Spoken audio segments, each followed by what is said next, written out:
arrived in Jim's boat. Another lot left on the ice. Oh, good evening, Fred. Good evening, Mrs. Rogers. Is that the boat? Yeah. Oh, gosh, already have you remembered everything? I think so. Lemons, slip sauce, eggs, Greek, tomato, and butter. That's all, isn't it? Yes, that's right. Gosh, there's so much to do, I don't know where to start. The visitors all arriving today, and the maids aren't coming till tomorrow. Calm down, Attwn. Everything's ship-shape now. Looks nice, don't it, Fred? Looks neat enough for me. Kind of bare, but rich folks like it there, it seems. Oh, rich folks is strange. And he was a strange sort of gentleman who built this place. Spent a wicked lot of money on it, he did. Then he gets tired of it, and does the whole thing upset. Beats me why the owners wanted to buy this place, living on an island. Oh, come on, Attwn. Take all that stuff out into the kitchen. You'll be here any minute now. Making that steep time an excuse for a drink, I suppose. Like the others I know.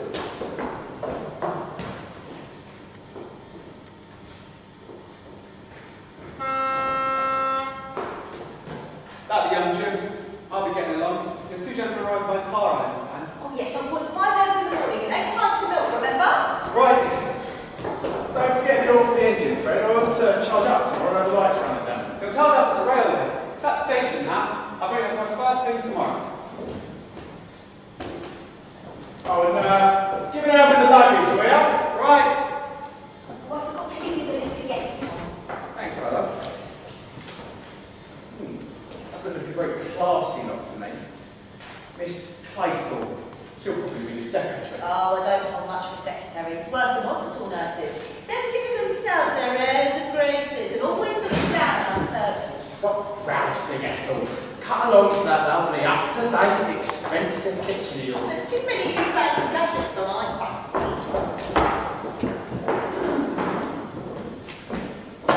So, this is it. Oh, perfectly lovely. Good evening, miss. You're Rogers? Yes, good evening. Good evening, Rogers. Well, you've been at my luggage and Captain Lombard. Very good. You've been here before? No, but I've heard lots about the place. From Mr. and Mrs. Owen? Old Johnny Brewer, pal of mine, built this house. It's a sad and poignant story. A love story? Yes, ma'am. Sad as of all. He was a wealthy old boy and fell in love with the famous Lily Logan. Married her, bought this island and built this place for her. Sounds most romantic. Poor Johnny. He thought that by cutting him off from the rest of the world, he could hold her. But of course, the bad Lily tied up her ivory tower and escaped. Johnny went back to Wall Street, made a few more millions, and the place was sold. Here we are. Well, I ought to be finding Mrs. Owen. The others will be up in a minute. It'd be very rude to leave me here all by myself. Would it? Oh. Well, I wonder where she is. She'll come along when she's ready. And while we're waiting, do you think I could have a drink? I'm very dry. Of course you could. Certainly warm after that steep climb. What's yours? Oh, no thanks. Not for me. Not on duty. A good secretary is never off duty. Really? Well, this is exciting. What is? Oh, all this. The smell of the sea, the gulls, the beach, and this lovely house. I am going to enjoy myself. I think you are. I think we both are.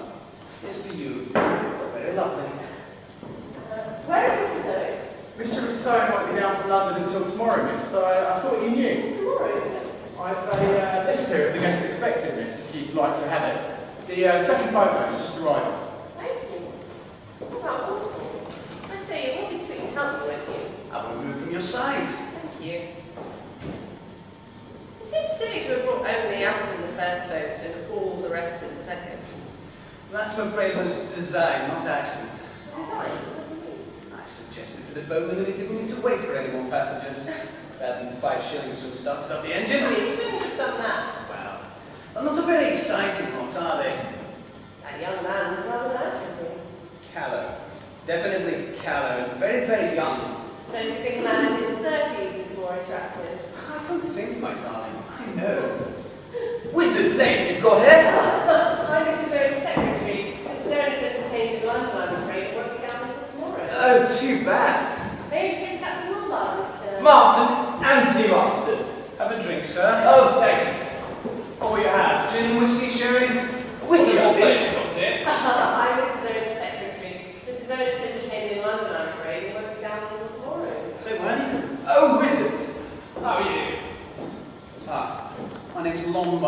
have a drink, Mr. Davis, Davis is the name. Mr. Davis, Mr. Marston. Are you Mr. Master? Pleased to meet you. Don't mind if I do. Been of a steep climb up here, but what a height and what a view. It reminds me of South Africa, this place. Does it? What part? Oh, Natal, Durban, you know. Really? Well, here's to your 10 minutes. Do you know South Africa? Me? No. Well, that's where I come from. That's my Natal state.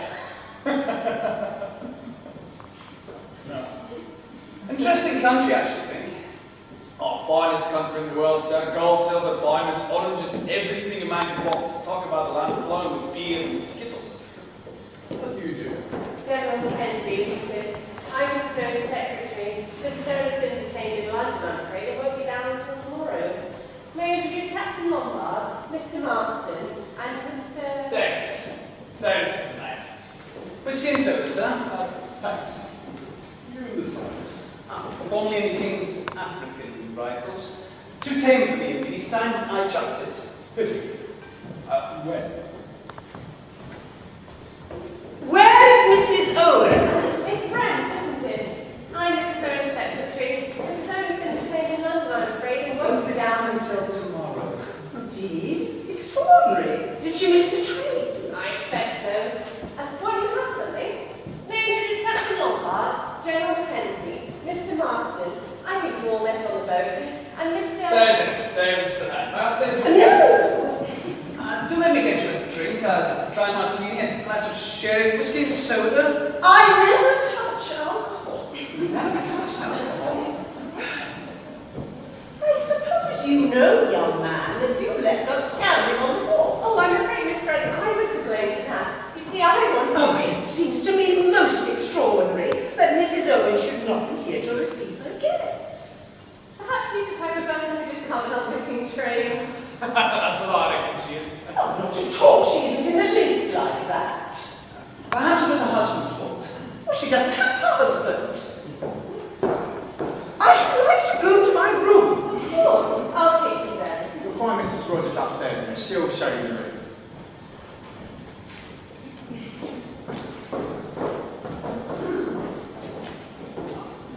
I'm afraid the host and hostess haven't arrived, sir. My name's Lombard. Mine's Warwick. How do you? How are you? Have a drink, sir. Yes, please. A whiskey. Oh, you. Davis. Davis is the name. Wonderful place you've got there. Quite unique. As you say, quite unique. Oh, good thing, sir.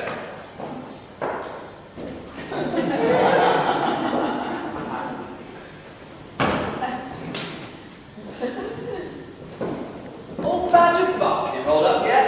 Who did you say? Badger Barkley. He wrote me for the show. When's he coming? Don't think he is coming. Nobody with the name of Barkley. The dirty double-crosser. He's let me down.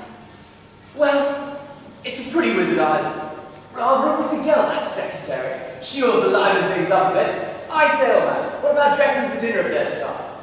Let's go and explore. How wizard? Things are a bit of 60s and 70s with the owners not turning up. Tricky one. I say, wizard grace for a holiday one. Well, aren't you going to sit down? Well, to tell you the truth, you seem to be sitting in my chair. Oh, I'm sorry, I didn't realise you were one of the family. Well, to tell you the truth, it's not that exactly. I haven't ever been here before, but you see, I live at the Bent. Have for the last 10 years, and my chair is just about there. It becomes a bit of a habit. Thank you. Yes, it certainly does. Well, not quite as good as the cards, but it's a nice chair. To tell you the truth, I was a bit surprised when I got this invitation. Haven't had anything like it for whatever 4 years. Very nice of my thought. Can I have your keys, sir? Is Lady Constance Colmington expected here at DW? Lady Constance Colmington. I don't think so, sir, unless she's coming down with Mr. and Mrs. Owen. Allow me, sir. Can I have your keys, sir? No thanks. I'll unpack myself. Dinner is at 8 o'clock. Shall I show you to your room? Please.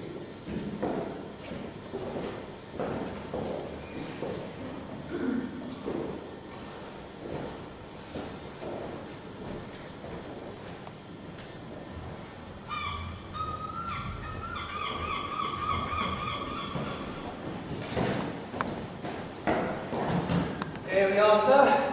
I'll call Rogers.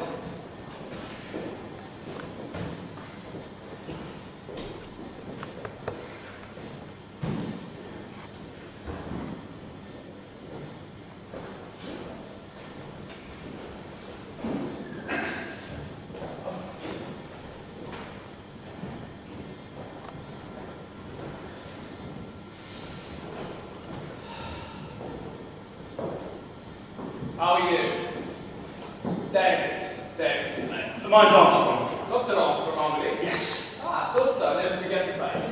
Oh, don't tell me I forgot one of my patients. Oh, no, nothing like that. But I once saw you in court giving expert evidence. Oh, I see, really? Are you interested in the law? Well, you see, I'm from South Africa, and actually legal processes in this country are bound to interest the colonial. Oh, yes, of course. Have we? No, thanks, I don't. Oh, do you mind if I do, Martin? I've been having a look around the island. Wonderful place, isn't it? Oh, wonderful. You know, I thought as I came across the mainland, what a haven of peace this was. Too peaceful for some, I dare say. Yes, it's wonderfully restful. Wonderful for the nerves. I'm a nerve specialist, you know. Oh yes, I know that. Did you come down by plane? No, I put it down. I dropped in on an old patient along the way. Great improvement. Wonderful response. Best part of 200 miles, isn't it? How long did it take you? Oh, I didn't hurry. No, I never hurry. Bad for the nerves. Yes, some manless young fellow nearly drove into the ditch at Amesbury. Shot past me about 80 miles an hour. Supposed to be driving. Would you like to find his number?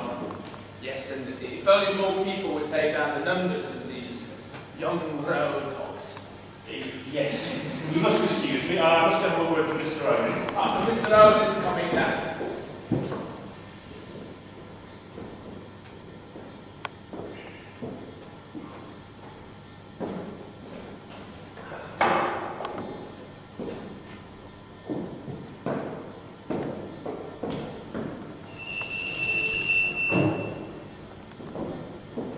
You rang? Sir? Yes, take my hand, will you? What time, sir? Dinner is at 8 o'clock, sir. In a quarter of an hour. I think tonight, dressing will be optional. Got a good place here. Oh, thank you, sir. Been here long? Just under a week, sir. Ah, is that all, sir? I don't suppose you know much about this crowd that's here. Oh, no, sir. All friends of the family? I really couldn't say, sir. Well, Rogers, Yes, sir. do you think you can put some sandwiches in a bottle of beer in my room at night? I get an hell of an appetite for this sea air. I'll see what I can do, sir. Rogers, I'll see you at the room, right? Where's my room? I shall show you, sir. Good, I can do with the wash and brush up straight away.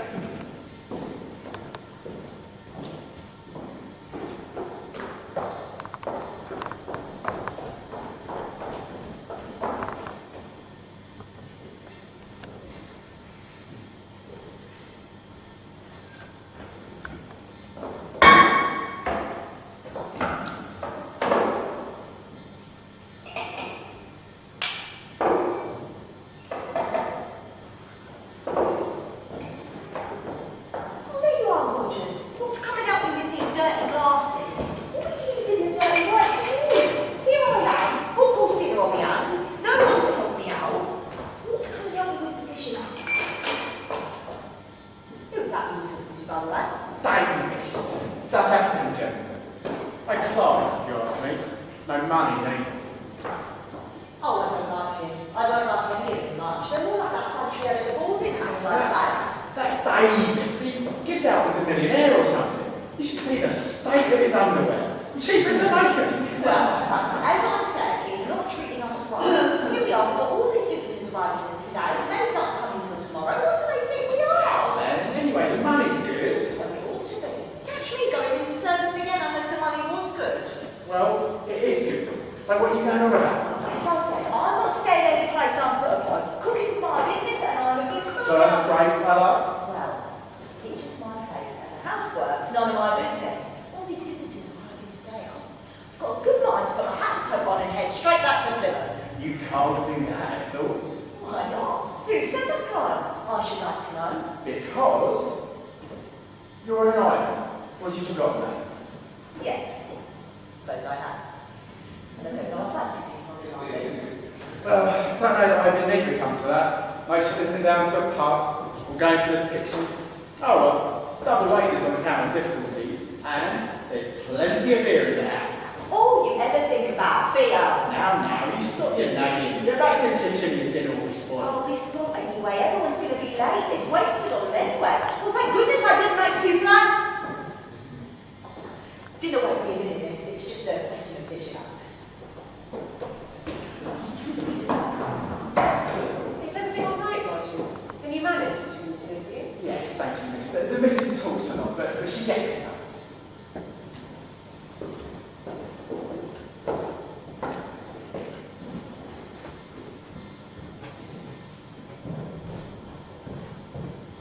What a lovely evening. Yes, indeed. The weather seems very settled. Hardly a breath of wind and deliciously warm. It's not like England at all. Seagulls make a pleasant sound. How plainly one can hear the sea. Yes, that's a very pleasant sound. I should have thought that you might feel a little uncomfortable in that dress. Oh, no. It's rather bright, isn't it? Oh, I don't think so. Excuse me, my dear, but you're very young and you've got your living to earn. Yeah. Well, a well-bred woman doesn't like her secretary to appear too flashy. It looks, you know, rather as though we were trying to attract the attention of the opposite sex. And would you say I do attract them? Well, that's beside the point.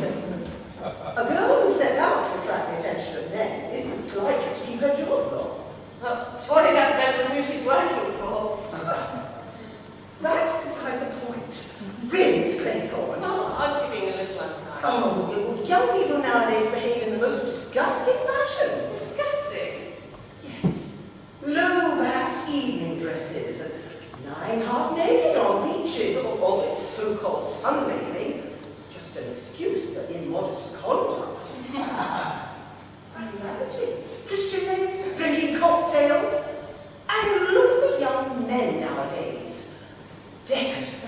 I mean, look at that young master. What good is he? And that Captain Lombard. How could you object to a Captain Lombard? I should say he was a man who led a very varied and interesting life. The man's an adventurer. All this younger generation is no good. No good at all. Ah, I see. You don't like these. What do you mean? I was simply remarking that you don't like the young people. Well, is there any reason why I should, pray? Oh, no. But it seems to me you must miss an awful lot. You're very impertinent. I'm sorry, but that's just what I think. The world will never improve until we stamp out immodesty. Quite pathological. What did you say? Nothing. What about the old boy? He looks rather like a tortoise, don't you think? Judges look like tortoises. They have that venomous way of darting their heads in and out. Mr. Justice Wargrave is no exception. I hadn't realised he was a judge. Oh, yes. He's probably been responsible for sending more innocent people to the death in England. Hello, you. Do you two know each other? Mr. Armstrong, Miss Claythorne. Armstrong and I have just decided that the old boy... Yes, I heard you, and so did he, I think. Oh, Sir Lawrence. Miss Red. There's something I wanted to ask you. Will you come out here? You're remarkably fine, darling. Absolutely wizard car. A supercharged sports financing collector. You don't see many of those on the road. I get over 100 out of that. Did you come from London? Yes, 208 miles, and I did it in a bit over 4 hours. Too many cars on the road though to keep it up. Touched 9 to go here in Salisbury Plain. Not too bad, eh? Yes, I think you passed me the road. Oh yes? But you nearly drove into the ditch. Did I? Sorry. I'd seen your number. I'd reported you. Well, you were footling along in the middle of the road. Me? Footling? Oh, well, what's about the thing, eh? Good idea. Miss Clayton, will you have one? No, thank you. Mrs. Owen? Why, Mrs. Owen? If it most attractive wife for any wealthy businessman. Do you always flirt so outrageously? Always. Oh, well now you do. Tell me, what's old Miss Brent talking to the judge about? She tried to buttonhole him upstairs. I don't know. It's funny, she seemed so definite that there wasn't a Mr. Owen. Do you mean to say that Mrs. Owen, that there isn't, that there aren't... What, married you mean? Too bad we don't know each other. I could give you a lift down. Yes, that would have been grand. I'd like to show you what I can do across Salisbury Plain. Tell you what, how about we drive back together? But I... But it's damn sick. I've got an empty car. Yes, but she likes the way she's going back, and it's not up to you to talk about Oh, look at this sweet, most tender little toy soldiers. Oh, and here's the old nursery rhyme. What are you talking about? What soldiers, what nursery rhyme? 10 little soldier boys going out to dine. One choked his little self, and then there were 9. 9 little soldier boys sat up very late. One overslept himself, and then there were 8. 8 little soldier boys travelling in Devon. One got left behind, and then there were 7. Ladies and gentlemen, silence please. You are charged with these indictments, that you did, respectively, and at diverse times, commit the following. Edward Armstrong, that you did cause the death of Louisa Mary Cleese. William Henry Law, that you brought about the death of James Stephen Landor. Emily Caroline Brent, that you were responsible for the death of Beatrice Taylor. Vera Elizabeth Claythorne, that you killed Peter Ogilvy Hamilton. Philip Lombard, that you were guilty of the deaths of 21 men, members of an East African tribe. John Gordon Mackenzie, that you sent your wife's lover, Arthur Richmond, to his death. Anthony James Marston, that you were guilty of the murder of John and Lucy Coombs. Thomas Rogers and Ethel Rogers, that you brought about the death of Jennifer Braley. Lawrence John Wargrave, that you were guilty of the murder of Edward Seaton. Prisoners at the bar, have you anything to say in your defense?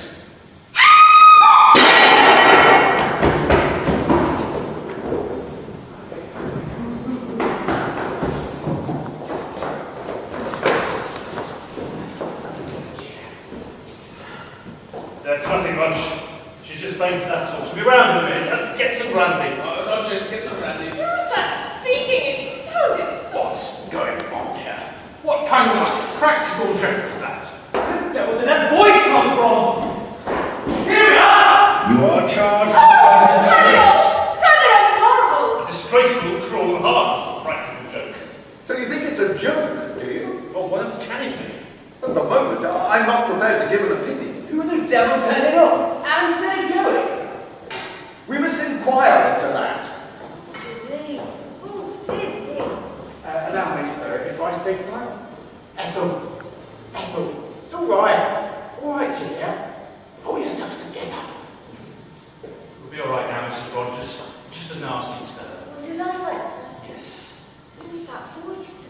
That awful voice. It was like a judgment. Where's that brandy? Drink this, Mrs. Rogers. I'll be all right, sir. I just took a bit of a turn, so... Oh, of course you took a turn. Got me a turn too. Wicked lies it. Who was it put that record on the gramophone? Was it you, Roger? Well, I was just obeying orders, sir, that's all. Whose orders? Mr. Owens. Well, let me get this quite clear. Mr. Owen's orders were, well, what exactly? I was to put a record on the gramophone in the study. I find the record in the drawer in there. I was to start with that one, sir. I thought it was just to give you all some music. Very remarkable story. Well, it's the truth, sir. Before heaven, it's the truth. I don't know what it was. Not for a moment. It had a name on it. I thought it was just a piece of music. Is there a title? Title? Yes, sir. It's entitled Swan Song. Preposterous. The whole thing is preposterous. Slinging accusations about like that. Something must be done about it. This fellow, Owen, whoever he is. Well, that's just it. Who is he? That is exactly what we must go into very carefully. I should suggest that you get your wife to bed, Rogers, and then come back here. Yes, sir. Yeah, I'll give you a hand. Will she be all right, Doctor? Yes, quite all right. I don't know about you, sir, but I feel the need for another drink. I agree. I'll get them. That's what it is. Preposterous. Whiskey for you, Sir Lawrence? I should like a glass of water. Yes, I'll get it. I could do with it with myself. She'll be all right. I'll give her a sedative. Then, Doctor, you want to drink after all this? No, thank you. I don't touch it. Ah, yes, so you sit. You have this one, General? Now then, Rogers, we must get to the bottom of this. Tell us what you know about Mr. Owen. Well, he owns this place, sir. I'm aware of that. What I want you to tell me is what you yourself know about the man. Well, I can't say so. You see, I've never seen him. What do you mean? You've never seen him? We've only been here just under a week, sir, my wife and I. We were engaged by letter through a registry office, the Regina in Plymouth. Oh, that's our class firm. We can check on that. Have you got one? The letter engaging us? Yes, sir. Here it is. Go on with your story. Well, we arrived here like the letter said, on the 4th. Everything was in order. Plenty of food in stock and everything very nice. Just needed dusting and that. What next? Well, nothing, sir. That is, we got orders to spare the rooms for a house party, 8. Then yesterday, by the morning post, I received another letter saying Mr. and Mrs. Owen might be detained. And if so, we was to do the best we could. And it gave instructions about dinner and putting on the gramophone record. Here it is, sir.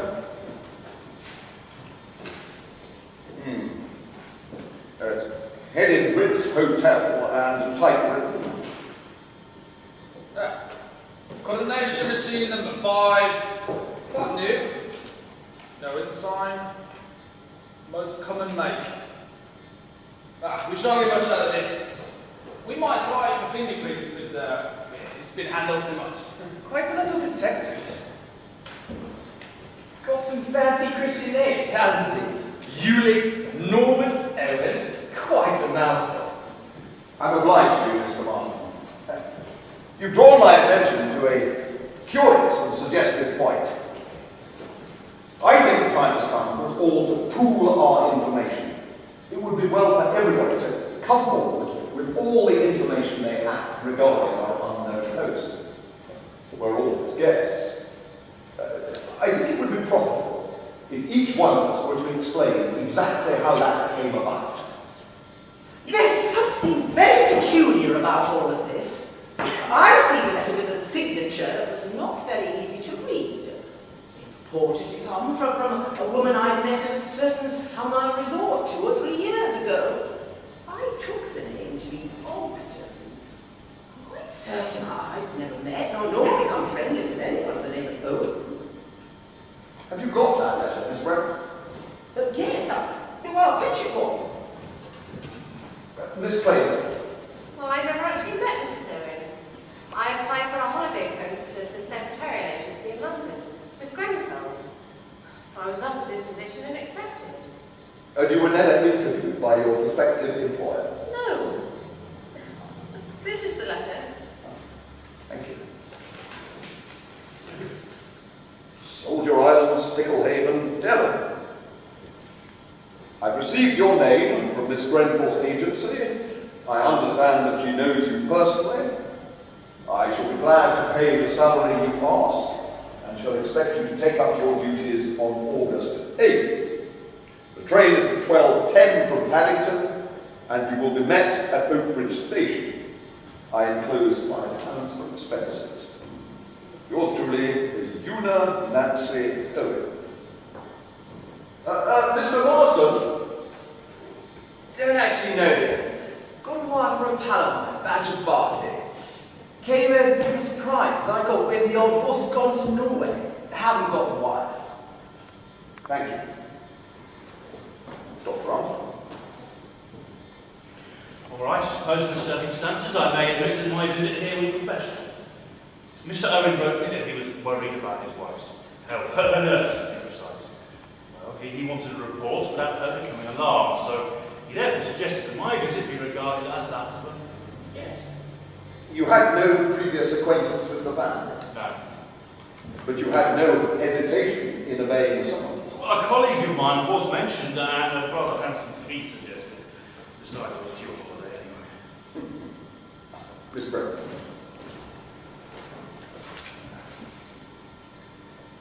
Dear Miss Brent, I hope you remember me.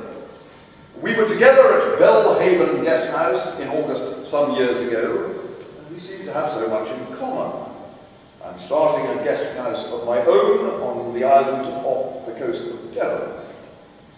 I think there really is an opening for a place where there is good plain English cooking and a nice old-fashioned type of person. None of this nudity and gramophones half the night. I shall be very glad if you could see your way to spending your summer holiday on Soldier Island. As my guest, of course, I suggest August 8th, 12:40 from Paddington to Oakbridge. Yours sincerely, U.N. The signature is slightly ambiguous. I like the nudity touch. Here is my own decoy letter. From an old friend of mine, Lady Constance Carlington.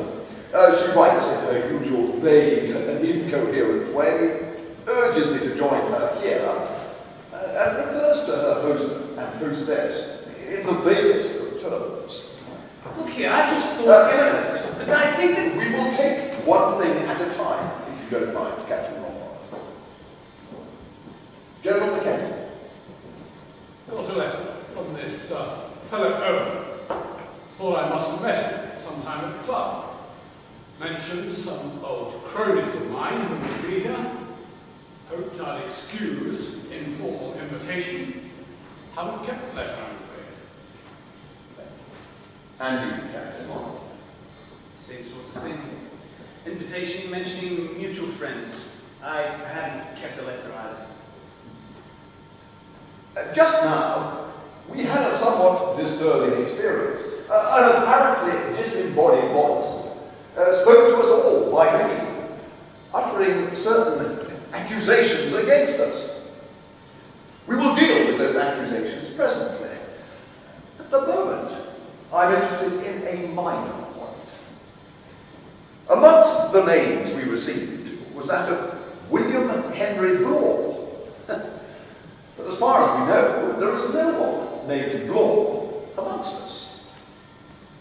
The name of Davis was not mentioned. What have you to say about that, Mr. Davis? Cat's out of the bag, it seems. I suppose I bet that admit my name isn't Davis. You are William Henry Blore? That's right. I would like to add something to that. Not only are you here under a false name, Mr. Blore, but in addition I found this evening that you're nothing but a first-class liar. You claim to have come from Natal, South Africa. I happen to know South Africa and Natal well. And I'm prepared to swear you've never set foot there in your life. You gentlemen have got me all wrong. I'm an ex-CID man. A copper. I've got my credentials and I can prove it. I run a detective agency in Plymouth. I was put onto this job. By whom? Why, Mr. Owen sent a very nice money order for expenses and said I was to join the house party posing as a guest. He also gave me a list of all your names and told me to keep an eye on you all. Any reason given? Said Mrs. Owen had got some valuable jewels. Mrs. Owen, my foot, I don't believe there's any such person. Your conclusions are, I think, justified. Ulick Norman Owen. Una Nancy Owen. In each case, U.N. Owen. By a slight stretch of fancy, unknown. But it's fantastic. It's mad. Oh, yes. I've no doubt in my own mind that we've been invited here by a man. Probably a dangerous, homicidal lunatic. Oh my God! Whoever it is who has invited us here has taken the trouble to find out a great deal about us. Very poor indeed. And from his information concerning us, he's made certain definite accusations. I wish to say this. Our unknown friend accuses me of the murder of one Edward Seton. I remember Seton perfectly well. He came up before me for trial in June of 1930. He was charged with the murder of an elderly woman. Very ably defended, and in the witness box, made a good impression on the jury. Nevertheless, on the evidence, he was certainly guilty. I summed up accordingly, and the jury brought in a verdict of guilty. In passing sentence of death, I fully concurred with this verdict. An appeal was lodged on grounds of misdirection. The appeal was dismissed, and the man was duly executed. I wish to say before you all that my conscience is perfectly clear on this matter. I did my duty and nothing more. I passed sentence on a rightly convicted murder. Did you know Seton at all? I mean, personally? I knew nothing of Seton previous to the trial. The old boy's lying. I swear he's lying. Fellow's a man. Absolute man. Got a bee in his bonnet, got the wrong end of the stick all round. Best really to leave this kind of thing unanswered. However, I feel out to say there's no truth whatsoever in what he said about young Arthur Richmond. Richmond was one of my officers. I sent him on reconnaissance in 1917. He was killed. Also, like that, regret very much the slur on my life. Been dead a long time. Best woman in the world. Absolutely. Caesar's wife. I've just been thinking. John and Lucy Hughes must have been a couple of kids I ran over near Cambridge. Beastly bad luck. Well, I was thinking for me. But of course, you are right. It was damn bad luck for them too. It was pure accident. Found out at some cottage or other. Lost my license for a whole year. Beastly nuisance. Yeah, this speeding thing's all wrong. All wrong! Young men like you are a nuisance to the community. Well, I couldn't help it. It was just an accident. I say a word, sir. Go ahead, Rogers. There was a mention, sir, of me and Mrs. Rogers and of Miss Jennifer Brady. There isn't a word of truth in it. We were with Miss Brady when she died. She was always in poor health, sir. Always from the time we came to her. There was a storm the night she died. The telephone was out of order. We couldn't get the doctor to her. I went for him, sir, on foot, but he got there too late. We'd done everything possible for her, sir. Devoted to her we were. Anyone will tell you the same. There was never a word against us. Never a word. Came into a nice little something at her death, I suppose, did you? Miss Brady left us a legacy in recognition of our faithful service. Why not, I should like to know. What about yourself, Mr. Law? What about me? Your name was on the list. Oh, I know. Landor, I mean, that was the London and Commercial Bank robbery. I remember the name, though the case didn't come before me. Landor was convicted on your evidence. You were the police officer in charge of the case. I was, sir. Landor got penal servitude for life and died in Dartmoor a year later. He was a delicate man. He was a crook. He put the night watchman out. The case was clear from the start. You were complimented, I think, on your able handling of the case. I got my promotion. I was only doing my duty. Convenient word, duty. What about you, Doctor? Well, I'm at a loss for the whole matter. I mean, the name means nothing to me. What was it? Please? Close? Really can't remember the name of a patient by that name or it being connected to a death in any way. No, it's a complete mystery to me. Of course, it was all a long time ago. I suppose it might possibly be one of my operation cases at the hospital, but, well, they come too late, so many of these people. And then when the patient dies, of course, it's always the surgeon's fault. And then it's better to take up nerve cases and give up surgery. So, of course, give up the drink. Yeah, I protest! You've no right to make such insinuations.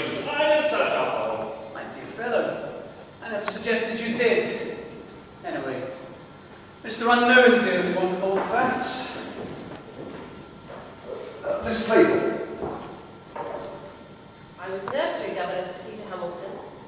We were in Cornwall for the summer. He was forbidden to swim out far. One day, when my attention was distracted, he started off. When I saw what happened, I tried swimming after him. I couldn't get there in time. Was there an inquest? Yes, I was exonerated by the coroner. His mother didn't really either. Thank you. Miss Brent? I have nothing to say. Nothing. Nothing. You reserve your defense. There is no question of defense. I have always acted according to the dictates of my conscience. What a law-abiding lot we seem to be. Myself excepted. We are waiting for your story, Captain Lombard. I haven't got a story. Well, what do you mean? Sorry to disappoint all of you, it's just I plead guilty. It's perfectly true. I left those natives alone in the brush. Matter of self-preservation. You abandoned your men. Not quite the act of a proper gentleman, I'm afraid, but after all, self-preservation is a man's first duty. And natives don't mind dying, you know. They don't feel about it as you do. Our inquiry rests there. Now, who else is there on this island, besides ourselves and you and your wife? Nobody, sir. Nobody at all. You're sure? Quite sure, sir. Thank you. Don't go, just... I'm not yet clear as to the purpose of our unknown host in getting us to assemble here. But in my opinion, he's not sane in the accepted sense of the word. He may be dangerous. In my opinion, it would be well for us to leave this place as soon as possible. I suggest that we leave here tonight. I beg your pardon, sir, but there's no boat on the island. No boat at all. No, sir. Well, why don't you telephone to the mainland? There's no telephone. Well, Fred Narrowboy, he comes over every morning, sir. He brings the milk and the bread and the post and the papers, and he takes the orders. A bit unsporting, what? Ought to ferret out the mystery before we go. The whole thing's like a down detective story. It's positively brilliant. That's right, I've no desire for thrills. The legal life's narrowing. I'm all for crime. Here's to it.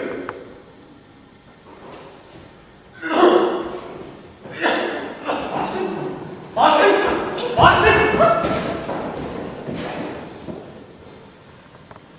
My God, he is dead. Dead? You mean the fellow just choked and died? Well, he died of choking, you could say that. It's asphyxiation, all right. No new man could die like that, just of a choking fit. In the middle of life, we are in death. Now, man doesn't die of a mere choking fit, General Mackenzie. Marston's death isn't what we call a natural death. Oh, was there something in the whiskey? Yes. By the smell of it, cyanide. Probably potassium cyanide. It acts pretty well instantaneously. He must have put the stuff in the glass himself. Suicide, eh? That's wrong go. Well, you would never think he would commit suicide. He was still alive. He was enjoying himself. Oh, look. Here's one of the little toy soldiers. It's broken.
We've been up to the top.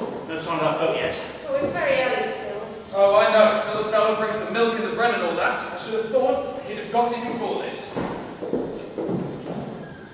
No sign of breakfast yet. Where's that fellow Rogers? Well, do let's bother about breakfast.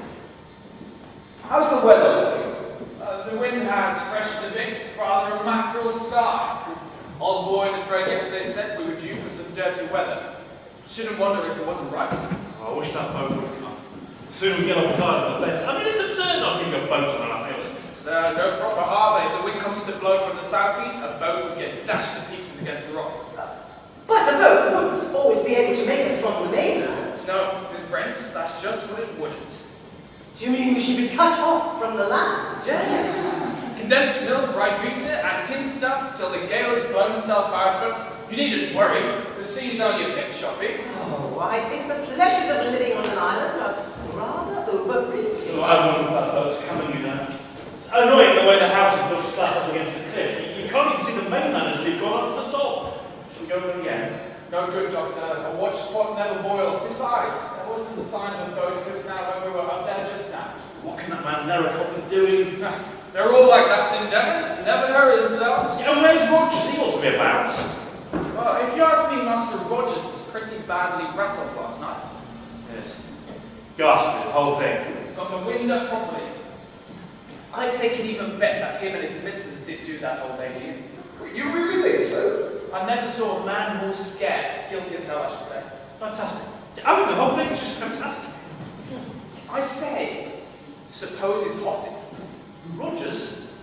Well, there isn't any way he could. There's no boats on the island. He just said so. I know, but we've only Roger's word for that.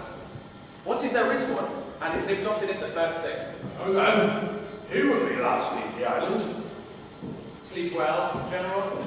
I dreamed. Yes, I dreamed. I don't wonder at that. I dreamed of Patricia, my wife. Yes. I wish Narracott would come. Who is Narracott? The bloke who brought us over yesterday afternoon. Yesterday? Was it only yesterday? Yes, I feel like that too. Batty gramophone records suicides about all a man can stand. I shan't be sorry to see the back of Soldier Island, I give you my word. Sir, you don't understand. How strange. What's that, General?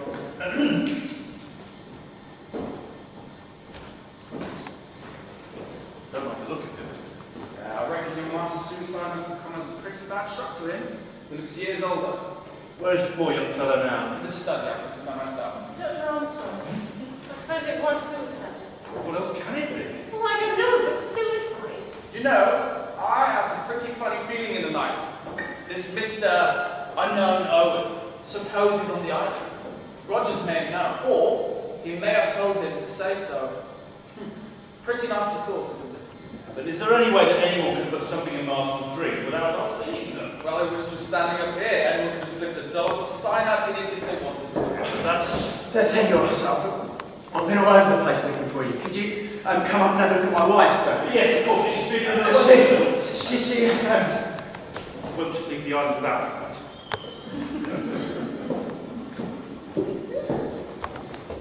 I wish the boat would come. I hate this place.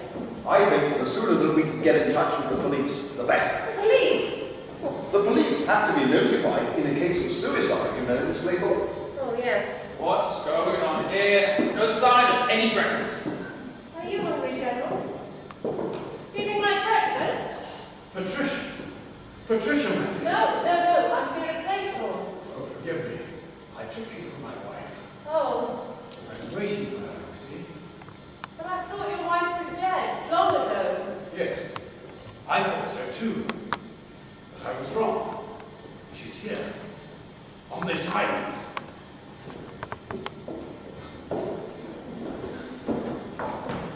Good morning. Good morning, Captain Lombard. Morning. Better yet? No. Bit late, isn't it? Yes. Good morning. Good night. Could have a swim before breakfast. Too bad all this. Too bad you overslept yourself. You must have good nerves to sleep like that. Nothing makes me lose my sleep. Say, didn't dream of any African natives by any chance, did you? Did you dream of convicts in Dartmoor? Look here, I don't think that's funny, Captain Lombard. You started, you know. I'm hungry. What about breakfast? Well, the whole domestic staff seems to have gone on strike. We can always forage for ourselves. Oh no, that's strange. What is? Do you remember when we found one of these little fellows smashed last night? Yes. Well, that ought to leave 9. I'm certain there were 10 of them here when we arrived. Well, There were only 8.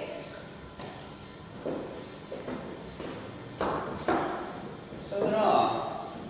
I think it's strange, don't you? Probably only 9 to begin with. We assumed there were 10 because of the rhyme. Armstrong? What's the matter? Mrs. Rogers is dead. No! No! Died in her sleep. Rogers thought she was still under the influence of the draft I gave her, so he came down without disturbing her, did the kitchen fire, did this room, and then when she had disappeared, he went up. Well, alarmed by the look of her, he then went hunting for me. Dead about 5 hours. What was it, the heart? Possible to say, it might have been. After all, she had a pretty bad shock last night. Yes, She might have been poisoned, I suppose, Doctor? perfectly possible. With the same stuff as Master. No, not cyanide. It had to have been a narcotic or hypnotic, one of the barbiturates or chlorine, something like that. You gave her some sleeping powders last night, didn't you? Yeah, so I gave her a mild dose of luminol. Didn't give her too much, did you? Certainly not. What do you mean? No offence, no offence. I just thought that she'd had a weak heart, perhaps. The amount I gave her could not hurt anyone. What exactly did happen? Possible to say without an autopsy. If, for instance, this death had occurred in the case of one of your private patients, what would have been your procedure? Well, without any previous knowledge of a woman's general state of health, I certainly could not have given a certificate. Well, she was a very nervous looking creature. She had a bad fright last night. Perhaps it was heart failure. Oh, her heart certainly failed to beat, all right. What caused it to fail? Conscience! What exactly do you mean by that, Miss Brett? You all heard. She was accused, together with her husband, of having deliberately murdered her former employer, an old lady. And you didn't believe that's true, Miss Brent? Certainly. Well, I mean, you all saw her last night. She broke down completely and fainted. The shock of having her wickedness brought home to her was too much for her. She literally died of fear. Yeah, well, it's a possible theory. One we cannot adopt without a more precise knowledge of her general state of health. I mean, if there's some latent cardiac... Well, call it an act of God if you prefer. No, Miss Brent. No, it could be an act of God, and you don't necessarily regard it as possible, Mr. whatever your name is, that a sinner, no, he doesn't regard it that a sinner should be struck down by the wrath of God. My dear lady, in my experience of ill-doing, Providence leaves the work of conviction and chastisement to us mortals, and the process is often fraught with difficulties. There are no shortcuts. Okay. Let's be practical about this. What did the woman have to eat and drink last night after she went to bed? Nothing. Nothing? Nothing at all? Not a cup of tea or a glass of water? I bet you she had a cup of tea, that sort of always does. Rogers assures me she had nothing whatever. You might say so. So, that's your idea. Well, why not? You all heard the accusation last night. What if it's true? Miss Brent thinks it is for one. Mr. Rogers and his Mrs. the old lady, and they're feeling quite safe and happy about it. Happy? Well, they know there's no immediate danger to them. Then, last night, some lunatic goes and spills the beans. What happens? It's the woman cracks, goes to pieces. Didn't see him hang around her while she was coming to. Not at all husbandly solicitude. Not on your sweet life. It was like a cat on our brace. And that's the position. They've done a murder and got away with it. And now if it's all going to be raked up again, it's the woman who will give away the show. She hasn't got the nerve to brazen it out. She's a living danger to him, that's what she is. And him, well. Him, he's all right. He'll keep on lying till the cows come home, but he can't be sure of her. So, What does he do? He drops a nice little dope or something into a nice cup of tea, and when she's had it, washes up the cup and sauce and tells the good doctor she ain't had nothing. Oh no, that's impossible. A man wouldn't do that, not to his wife. You'd be surprised what some husbands would do, Miss Claythorne. Excuse me, miss. I'm getting on with breakfast. I'm not much of a hand as a cook, I'm afraid. It's lunch that's worrying me. Would cold tongue and gelatine be satisfactory? And I can manage some fried potatoes. And then there's tea, fruit, cheese and biscuits. That would be fine, Roger. Lunch? Lunch? We shan't be here for lunch. And when the hell's the boat coming? No! Pardon me, sir, but the boat won't be coming. What? Red Narrow. He's always here before 8. Is there anything else you require, miss? No, that would be fine, Roger. And it isn't Rogers. His wife, lying dead upstairs. There he's cooking breakfast. They come and talk about lunch. And I was saying the boat won't be coming. How the hell does he know? Mr. Bloor! Can't you see? He's dazed. He's just carrying on automatically as a good servant would. It's pathetic, really. He's pulling a fast one, if you ask me. The really significant thing is the failure of the boat to arrive. It means we are being deliberately cut off from help. That's very little time. Very little time. We mustn't waste it. Talking about things that don't matter.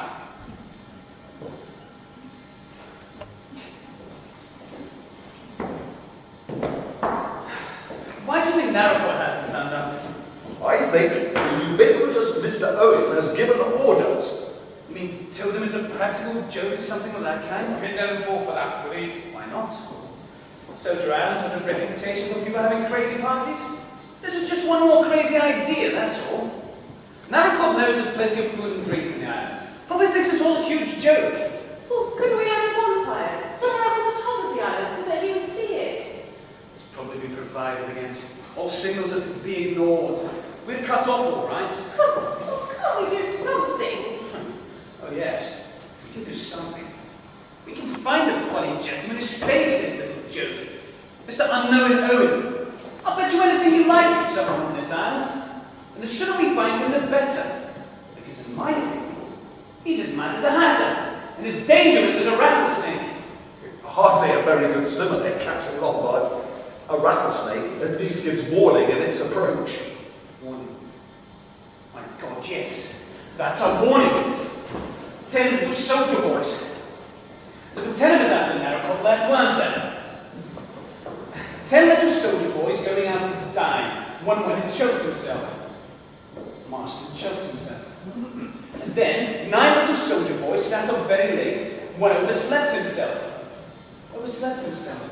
That last part fits Mrs. Rogers rather well, doesn't it? What? Do you mean that he wants to kill us all? Yes. I think he does. And each one fits with the rhyme? That's impossible. It's coincidence. It must be coincidence. Only 8 little soldier boys here. I suppose that's coincidence too. What do you think, Paul? I don't like it. But there's nobody on the island. I'm not so sure of that. Oh, this is terrible. None of us will ever leave this island. Can't somebody shut up, Grandpa? Don't you agree with me, Sir Lawrence? Up to a point, yes. The sooner we get to work, the better. Come on, Armstrong, come on, Paul. We'll make short work of it. Nobody's got a pistol in there by any chance. I suppose that's too much to hope for. I've done that. You always carry that about with you? Usually. I've been in some tight places, you know. Well, you probably haven't been in a tighter place than you are today. There's a homicidal maniac loose on the island. He probably has a whole arsenal and a booty. Well, you might be wrong there, Lord. Most homicidal maniacs are very quiet, unassuming people. Delightful fellows. Oh, you'd never know there's anything wrong with them. Well, if Mr. Owen turns out to be one of those people, we'll leave it to you, Doctor. Now then, let's make a start. I suggest that you, Captain Lombard, do the house while we do the island. Right? That's ought to be easy. No sliding panels or secret doors. Why does he get you before you get him? Oh, don't worry. But you two had better stick together. Remember, one got left behind. Come on, Armstrong.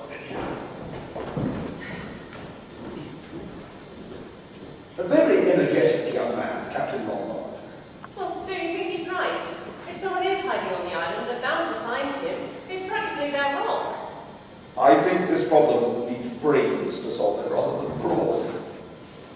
Where are you going? I'm going to sit in the sun and think, my dear young lady.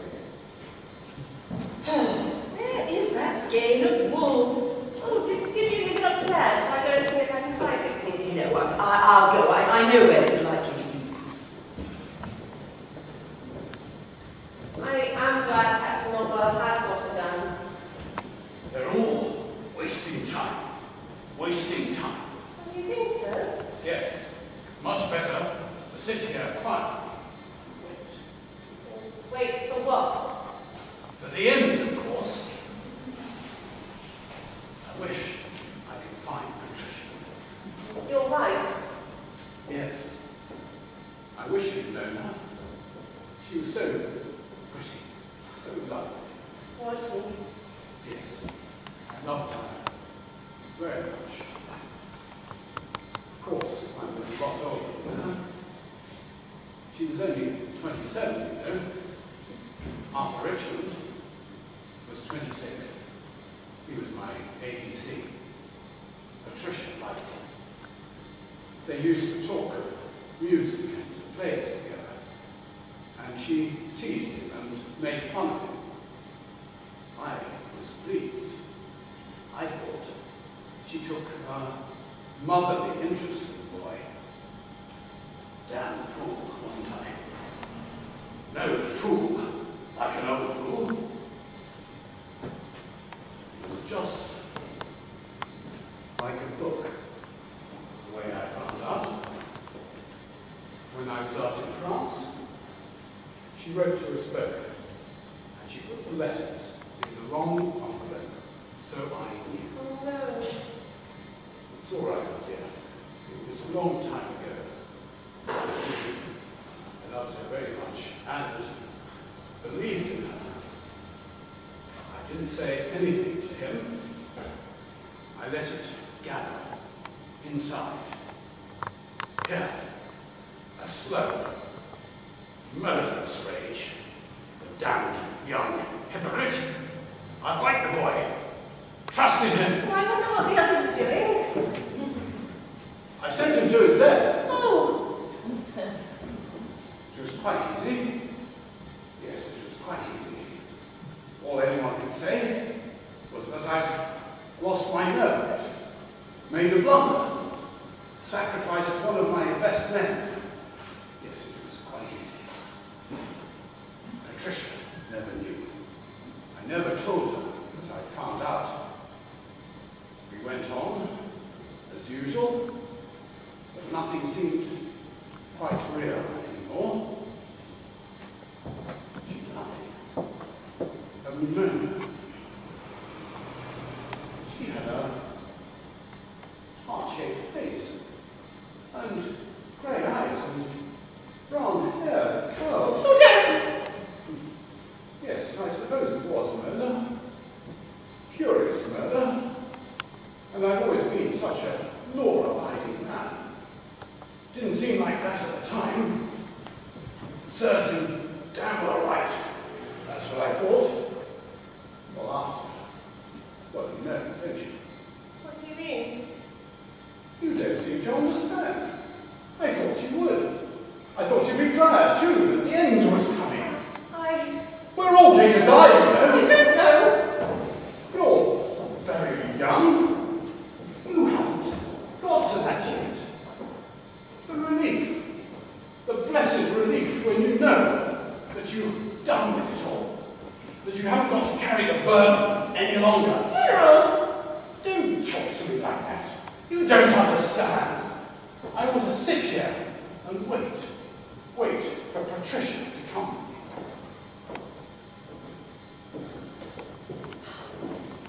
I'm frightened. All correct. No secret passage, one corpse. Don't. I say you do look low. How about a drink to steady your nerves? A drink? 2 corpses in the house at 9 o'clock in the morning. And you say, have a drink? An old man going quite crackers. Have a drink?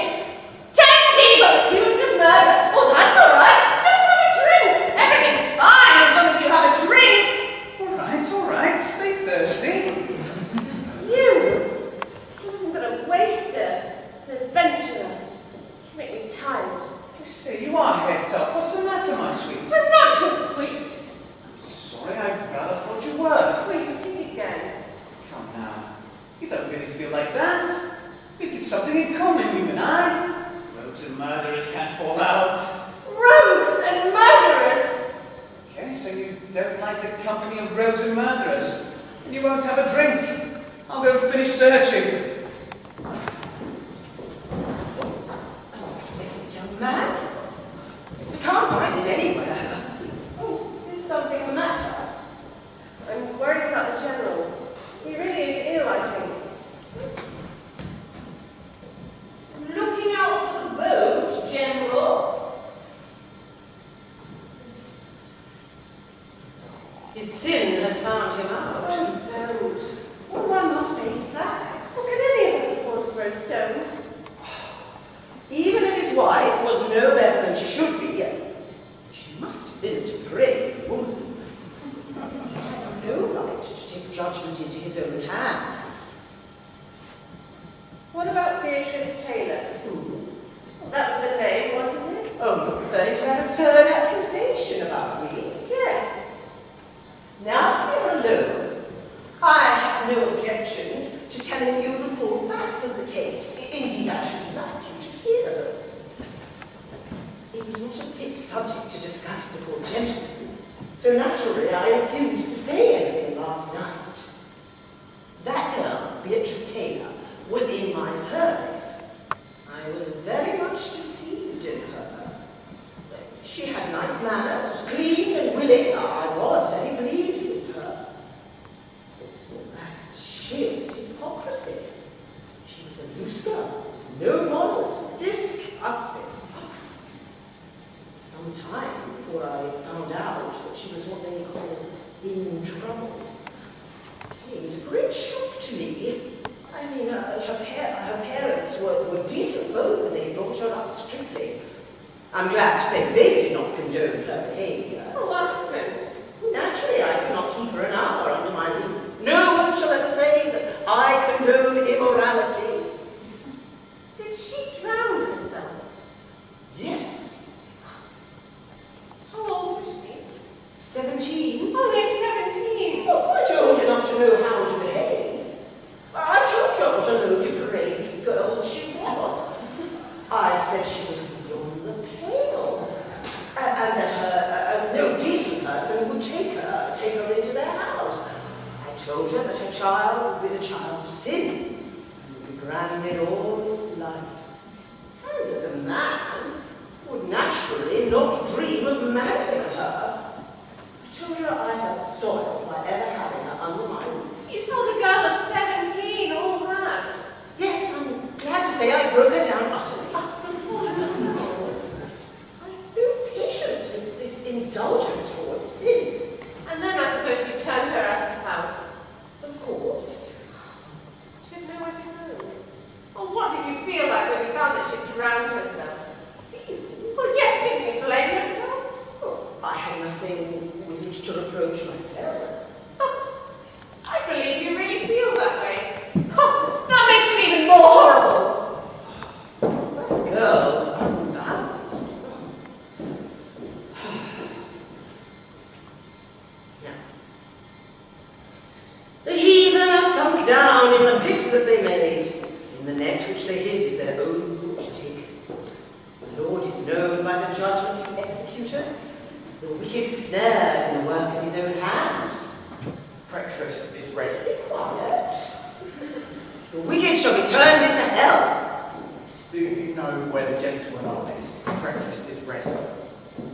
Sir Lawrence Walgrave is sitting out there in the sun. Dr. Armstrong and Mr. Bill researching the island. I shouldn't bother about them. Shall not the isles shake at the sound of the fall, when the wounded cry, when the slaughter is made in the midst of them? Shall we go in? I don't feel like eating. Breakfast is ready.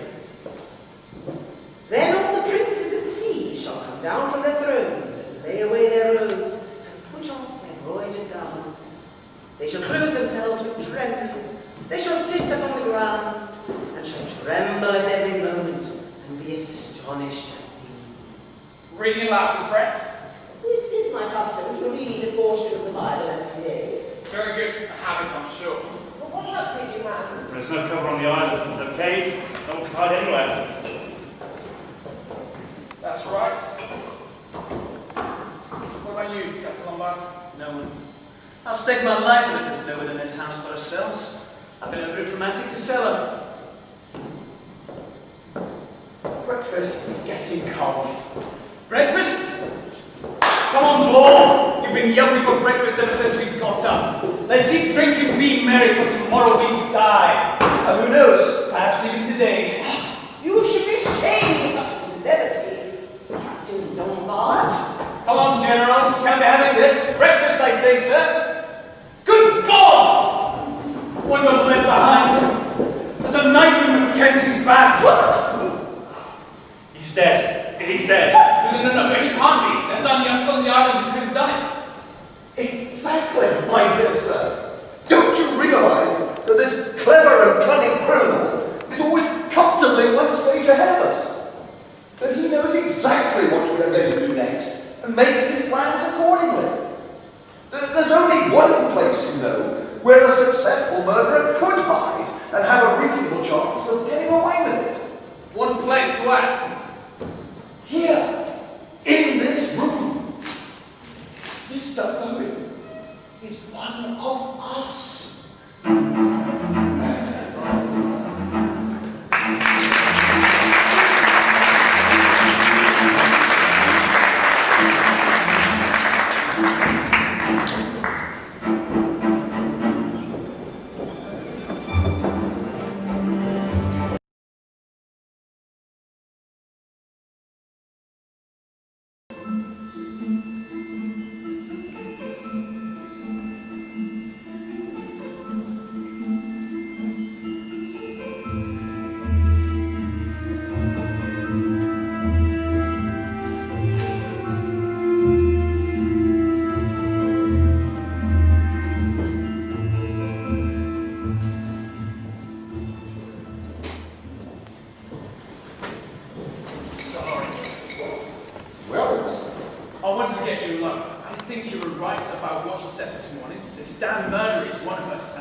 Then your answer to the problem is Miss Emily Brent. That woman is mad as a hatter. Religious mad, I tell you. She's the one, and you must watch her. Really? I formed the impression that your suspicions were in a different quarter. Yes, but I've changed my mind, and I'll tell you why. She's not scared, and she's the only one who isn't. Why? Because she knows pretty well she's in no danger. Hush. You make some coffee? It's cold in here. Yes, you wouldn't believe when you think what a beautiful day it was this morning. Are Captain Lombard and Rogers still out? Yes, both put out to this, and, well, we couldn't land anyway. Miss Brents, Allow me. you were right to insist on our going for lunch and having some brandy with it. I feel better. The court always adjourns for lunch. All the same, it's a nightmare. It just seems as though it can't be true. What are we going to do about it? Well, we must hold an informal court of inquiry. We may at least be able to eliminate some innocent people. So you haven't got a hunch of any kind how he was Claythorne? If Miss Claythorne suspects one of us three, that is rather an awkward question. Oh, I'm sure it isn't any of you. If you ask me who I suspect, I'd say Dr. Armstrong. Armstrong? Well, yes, because, don't you see, he's so far and away the best chance to kill Mrs. Rogers. Terribly easy for him as a doctor to slip her a dose of sleeping stuff. Yes, that's true, but someone else gave her brandy, remember? Yeah, her husband had a good opportunity of administering a drug. It wasn't Rogers. He doesn't have the brains to fit all this stuff or the money. Besides, he was scared stiff. Oh, it suffered like a storm. You. Who did you think it was? Beatrice Taylor? A chance of rescue until this dies down. Is that coffee? Ah, good. I'm taking to coffee now, you see. Such a stranger in the face of danger is nothing short of heroic. I do not, of course, profess to be a weather prophet, but I should say it's very unlikely that the boat could reach us, even if it knew of our plight in under 24 hours. Even if the wind drops, the sea still has to go down. You're very anyone a swimmer? Would it be possible to swim to the mainland? It's over a mile, and in this sea you'd be dashed on the rocks and drowned. Drown. Drown in the pond.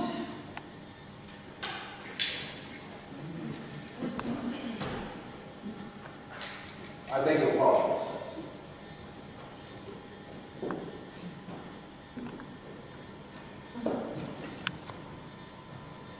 After dinner now.